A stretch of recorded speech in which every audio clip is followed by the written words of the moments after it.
পাই না সরকার তো নিত আমরা কিছু লাভবান হইলাম বইলা কিছু দাম পাইলাম বইলা আমরা সহযোগী যে আমরা গৃহস্থিটা করলাম আমরা আর উন্নত হইলাম না তো আমরা উন্নত হইতে পারি না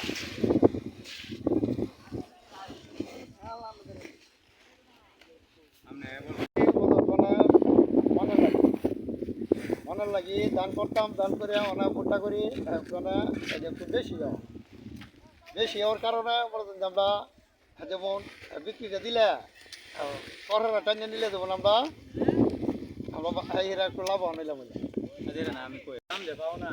এই যে ওয়ান হইলো যে সিন্ডিকেটে পাইলা যদি আমরা রাখতাম তো সিন্ডিকেটে পাইলা আমি বলি ভাই আসসালামু আলাইকুম আপনারা কি বিষয় থেকে আসছেন ভাইজান ভুট্টার বিষয় থেকে আসছেন ভুট্টা তো মনে করেন এই যে আমরা তো আগে করতাম এই যে বুড়া ক্ষেত করতাম বুঝছেন তারপরে এই যে বুড়া ক্ষেত করাতে এত একটা লাভবান হইতে পারি না তারপরে ভুট্টা করছি ভুট্টা পুরোপূর্ণভাবে ভালোভাবে লাভবান হইতে পারতাম কিন্তু এখন তো ভুট্টো সিন্ডিকেট হইতেছে কিন্তু ভালোভাবে আমরা লাভবান হইতে পারতেছি না মনে হয় আগামীতে ভুট্টা আমরা নাও করতে পারি এরকম অবস্থা হয়ে গেছে আমরা যেই পরিমাণে ভুট্টা করলাম আমরা তো গেছে বছর ভুট্টা করছি অনেক লাভবান হয়েছি